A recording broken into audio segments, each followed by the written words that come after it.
Welcome to ServiceNow Project Management Time Approval Training. I'll start by going over to the navigation window and selecting time cards. There are a number of items here to choose from. We'll go through each one of them quickly. If I select all time cards, it will list for me all time card entries, whether the state is pending or submitted or even rejected.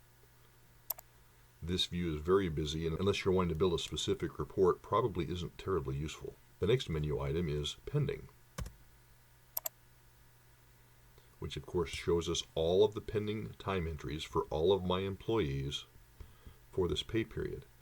Again, they're in no discernible order, but it does show in the state column only those time entry items that are pending, meaning they have not submitted them yet for approval, they've just entered time in them. For that reason, again, as a time approver, that's not terribly useful to me.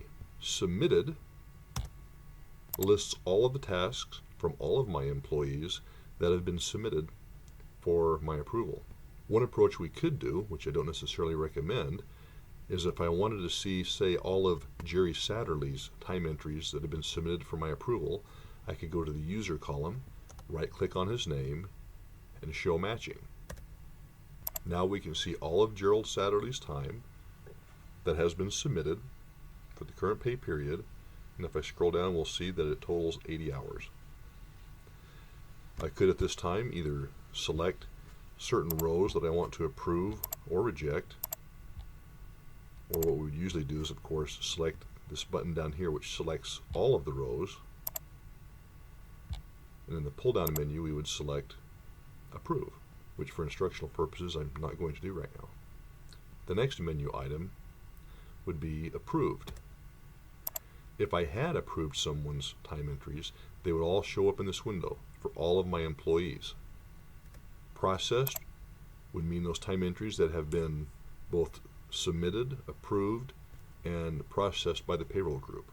And of course, rejected would list the rows of time entry that I have rejected, and for instructional purposes I did reject 40 hours of Greg Jackson's time. But most of the time, as a time approver, you'll simply go down to My Cards to Approve. When I select My Cards to Approve, it will list all of my employees who have submitted time for this pay period. I now have two options to go in and start approving time.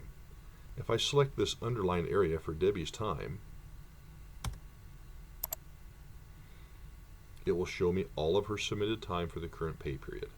If for some reason I wanted to see only the first week of time entry, I could hover over this August 1st week starting on time period, right-click, and show matching.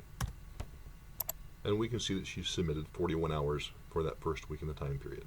Now I can go back up to, if you'll remember previous training, this breadcrumb trail up here, which describes the filter we have in place. And instead of this last step of the filter, which shows the week starting on August 1st, I'll back up one level to here, and now I'm seeing all of our entries for both weeks. And again, I can go to the bottom and either approve individual rows or select this box, which means to select all, and go in and approve her time, which I'll go ahead and do now. Now notice I now need to go back down to My Cards to Approve to show the other employees who have submitted their time. Another way is, instead of clicking on this underlined area here, I can simply click on this right arrow over here on the left side of the row, and it will simply expand the view underneath. You'll notice we still have the bar up here at the top, and if I scroll down, I haven't lost the view of the other employees either, which means that I can expand more than one employee's time and keep scrolling down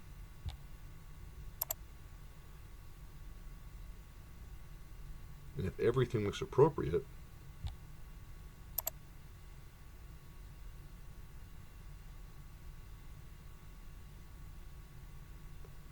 for all employees' time, I could select all, which would select the boxes on every employee's time entries,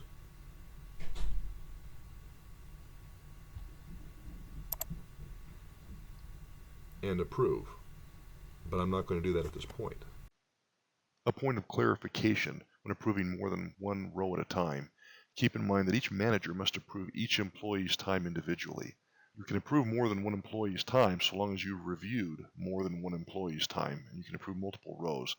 But managers should not simply mass approve employees' time.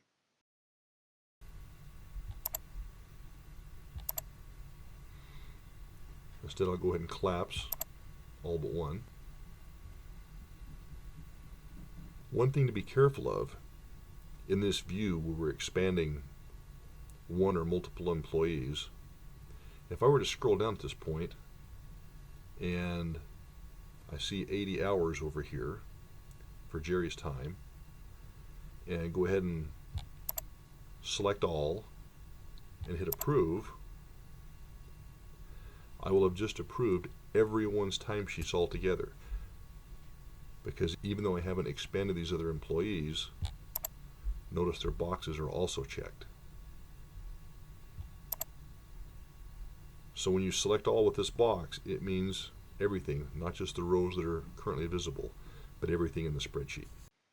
So be very careful when you're using the select all box so you don't accidentally approve more than one employee's timesheet that you reviewed. Now we can go over and look at the approved in this pay period, and we'll see that I have approved Debbie's time up to 82 hours in this pay period. We can look at rejected, and we can see that I've rejected 40 hours or one of the weeks that Greg Jackson has submitted. One thing you might find handy as you approve time fairly frequently is to go ahead and drag with the left mouse click the My Cards to Approve over to your bookmark navigation section to the left.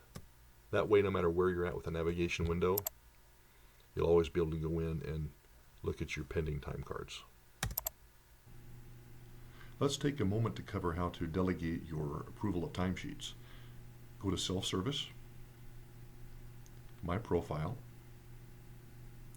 Down below for Delegates, select New.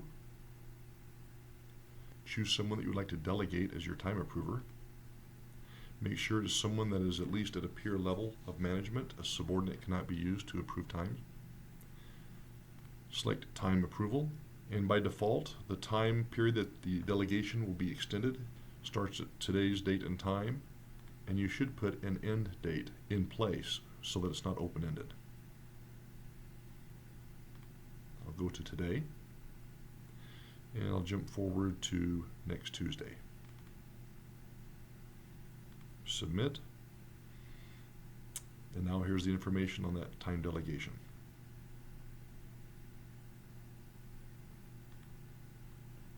And that wraps up Time Approver training. If you have any questions, please get with the Project Management Office.